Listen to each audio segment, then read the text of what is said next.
یہ پناہگزین گزشتہ سال بنگلہ دیش پہنچے تھے. ان میں سے بہت سے اپنے دیہاتوں پر فوج کے حملوں سے بچنے کے لیے وہاں سے بھاگے اور کئی دنوں تک فاقے سے رہے.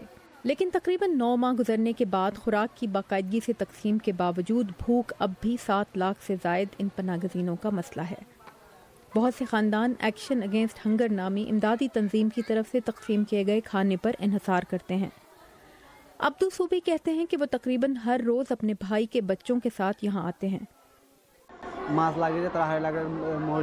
مچھلی، سبزیاں اور مرچیں خریدنے کے لیے پیسہ چاہیے جو میرے پاس نہیں. میرے پاس کہاں سے آئیں گے؟ تو ہم یہاں آ جاتے ہیں. یہ ہمیں مفت کھانا دیتے ہیں اور جب ہم جانے لگتے ہیں تو بسکٹ بھی دیتے ہیں. لیکن مفت کھانا ہر ایک کو صحت مند رکھنے کے لیے کافی نہیں. ایکشن اگینسٹ ہنگر کے مطابق کیمپوں میں موجود بچوں کی کل تعداد کا 5واں حصہ خوراک کی کمی کا شکار ہے. صرف اس کلینک میں ہر ہفتے غذائیت کی شدید کمی کا شکار 120 بچوں کا علاج کیا جا رہا ہے. رشیدہ یہاں اپنی 6 ماہ کی بیٹی کو علاج کے لیے لائی ہے. کلینک کے عملے نے بچے کے بازو کی پیمائش کی تو معلوم ہوا کہ وہ غذائیت کی شدید کمی کا شکار ہے. اسے صرف 2 ماہ تک ماں کا دودھ مل سکا.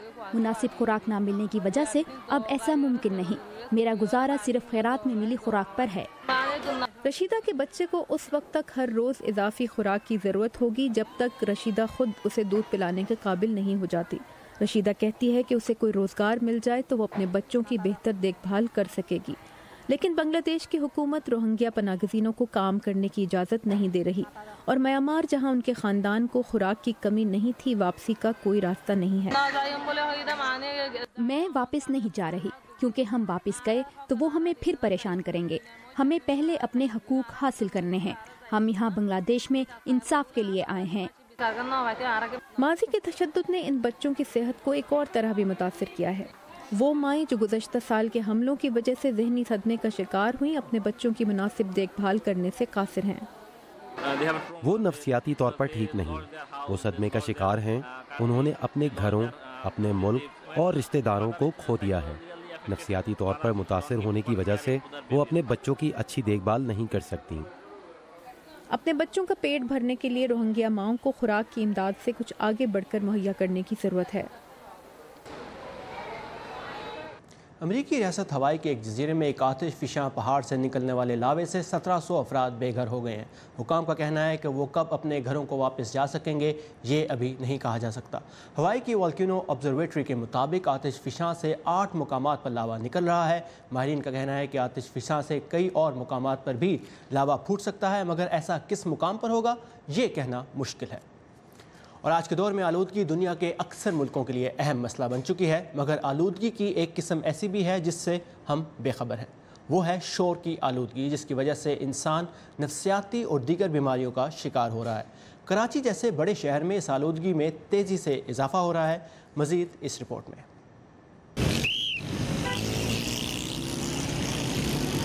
اگر کوئی بندہ ہمیں ایک آواز میں بلاتا ہے تو وہ تو ہم سن ہی نہیں پاتے ہیں. ہماری تو بری حالت ہو جاتی ہے. اتنا شور ہوتا ہے بالکل اتنی غصہ آ جاتا ہے مگر کیا کریں.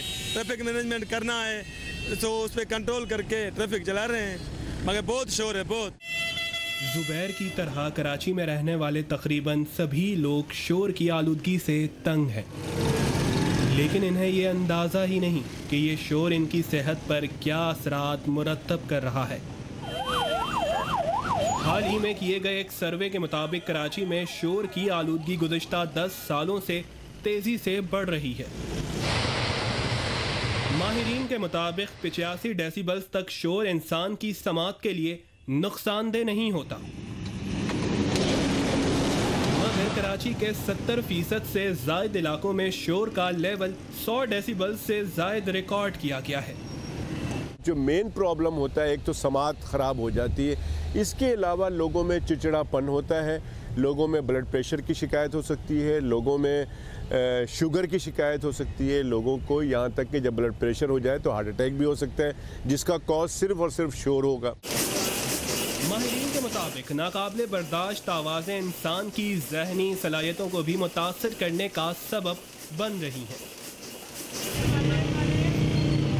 شور کی سب سے بڑی وجہ بے ہنگم ٹریفک ہے. تاہم اب لوڈ شیڈنگ کی وجہ سے جگہ جگہ رکھے گئے جنریٹرز بھی شور کی آلودگی میں اضافے کا سبب بن رہے ہیں. یہ جو شور ہوتا ہے اتنا کیا کہتے ہیں بہت بائکوں کا ہارنس کا اپنا بڑے بڑے ٹرکس کا ہارنس کا اتنے زیادہ جنریٹرس وغیرہ یہ اپنے لوگوں کا اپنے بہت کانوں میں درد کرتا ہے. گھر پہ جاتے ہیں نا تو بہت اپنا ایسا لگتا ہے یہ وہ پتہ نہیں کیا آواز گونج رہی ہے کانوں میں آواز سن سا محسوس ہوتا ہے کانوں کو اور کوئی بول رہا ہے تو اس کی آواز تھوڑا کم آ رہی ہے. گاڑی پہ اگر ہارن بجانا ہی ہے کسی کو دینے کے لیے ہلکی سی نوائز دے دیں تاکہ وہ اگلا محتاط ہو جائے. یہاں تو ہارن کے اوپر ہاتھ رکھ کے بندے سو جاتے ہیں اور اگلے مطلب اس کا یہ ہے کہ اس کا کوئی احساس نہیں. پاکستان میں شور کی آلودگی کم کرنے کے لیے کوئی قوانین موجود نہیں. تاہم ماہرین کہتے ہیں کہ اس مسئلے پر قابو پانے کے لیے لوگوں میں شعور بھی بیدار کرنا ہوگا.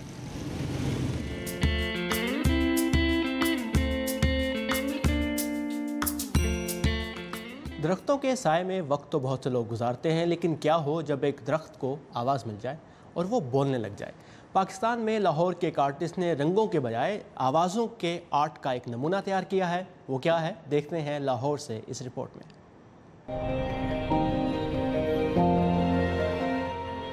مجھے ایک اسکالرشپ ملی تھی جرمنی میں، تو ادھر میں نے درختوں کے ساتھ بہت زیادہ ٹائم اسپینڈ کیا تھا. نیچر کو پرزرو اور رسپیکٹ کیا جاتا ہے ادھر. میرا جو اپنا ایکسپیرینس تھا نیچر میں وہ میں لوگوں کے ساتھ شیئر کرنا چاہی تھی. جب ہم لوگوں کو بتاتے ہیں کہ یہ ٹریز کنیکٹڈ ہیں ود اے ساؤنڈ سسٹم اور یہ ٹری کی آواز ہے، دے ٹرائی ٹو انٹریکٹ درخت کے ساتھ، اور جو ان کا اپنا ایکسپیرینس ہوتا ہے وہ اس کو سارٹ آف کیا کہتے ہیں کنونس کرتے ہیں. گھر بھی کانکریٹ کے بن رہے ہیں اور سڑکیں بن رہی ہیں اور اربنائزیشن کی وجہ سے وہ ڈسکنیکٹ ہو رہے ہیں ہم لوگ نیچر سے. تو جسٹ ٹو ریمائنڈ پیپل کہ ایک ہمارا بہت صدیوں پہلے ایک تعلق ہے نیچر کے ساتھ، اس کو نمایاں کرنے کے لیے، ایمپلیفائی کرنے کے لیے مجھے لگا کہ یہ پروجیکٹ بہت ضروری ہے کرنا. اس کا نام ہے how will you conduct your self in the company of trees. میرا نام ہے میرین مرتضیٰ اور میں لاہور کی رہنے والی ہوں. بیکن ہاؤس نیشنل یونیورسٹی سے میں نے گریجویٹ کیا تھا 2008 میں. ابھی ہم باغ جناح میں ہیں جہاں پہ میرا کام سیٹ اپ ہوا ہے، انسٹال ہوا ہے پبلک کے لیے. پروجیکٹ 2015 سے لے کے اب تک 2018 میں اس لیے اس پہ اتنی ریسرچ میں کرتی رہی ہوں بیکاز اس میں مختلف ڈسپلنس کے لوگوں کو انوالو کیا گیا ہے. تو اس میں ایک تو سافٹ ویئر کا ایلیمنٹ ہے، ہارڈ ویئر کا ایلیمنٹ ہے، اس کی انجینئرنگ کرنا، جو سرکٹ بنا ہے اس کے لیے. جو سرکٹ ہے اس کے ساتھ کلیمپس کنیکٹڈ ہیں. ان کلیمپس سے آپ کو الیکٹرو میگنیٹک ویوز یا وولٹیج کیلکولیٹ ہوا جا رہا ہے، اور وہ ساؤنڈ میں جو کہ ساؤنڈ کا موسٹ بیسک فارم از میڈی، تو وہ میڈی سگنل جو ہے اس کے تھرو ایک ساؤنڈ کا پیٹرن آپ کو سنائی دے رہا ہے. تو جب لوگ انٹریکٹ کرتے ہیں درخت کے ساتھ تو ساؤنڈ میں ردم اور پیٹرن چینج ہوتا ہے. سنتھسائزر ہے جو کہ میوزیکل انسٹرومنٹ ہی ہے، اس میں ہم نے ایک پیٹرن اس کو فیڈ کر دیا ہے. وہ پیٹرن جو چینج ہوتا ہے اب درخت کے جو الیکٹرو میگنیٹک ویوز ہیں یا اس کی اپنی انرجی جو ہے وہ جب انسان کی انرجی کے ساتھ ملتی ہے یا کنیکٹ کرتی ہے تو اس کا پیٹرن وہ آٹومیٹکلی چینج کرتا ہے. تو اٹس آلموسٹ ایز اف جیسے درخت ڈی جے ہو، لائک وہ ڈیسائیڈ کر رہا ہو کہ ساؤنڈ کا پیٹرن اور ردم کیا ہوگا. اینی ادر لیونگ آرگنزم آپ اس کو ایکسیپٹ کریں تو آپ کو ریئلائز ہوتا ہے کہ کتنا وزڈم اس درخت میں ہوگا اور کس قسم کی سٹوریز، میموریز اس میں سٹورڈ ہیں. درخت ایسی چیز ہے، اس کی پریزنس بھی اتنی اسٹرانگ ہے کہ آپ کا دل کرتا ہے کہ آپ اس کو ہاتھ لگاؤ. اب وہ ایک دفعہ آپ کا بانڈ بن جاتا ہے درخت کے ساتھ، جو بھی آپ اس کے اوپر اٹینشن دے رہے ہیں وہ آپ ایک سارٹ آف گفتگو میں ہوتے ہیں اس کے ساتھ. یہ تھا آج کا ویو 360. اپنی رائے اور تجاویز دینے کے لیے آئیے facebook.com/VOA اردو کے پیج پر، اور تازہ ترین خبروں کے لیے فالو کیجیے ہمارا ٹویٹر ہینڈل @UrduVOA. ثاقب الاسلام کو اجازت دیجیے. Have a nice evening.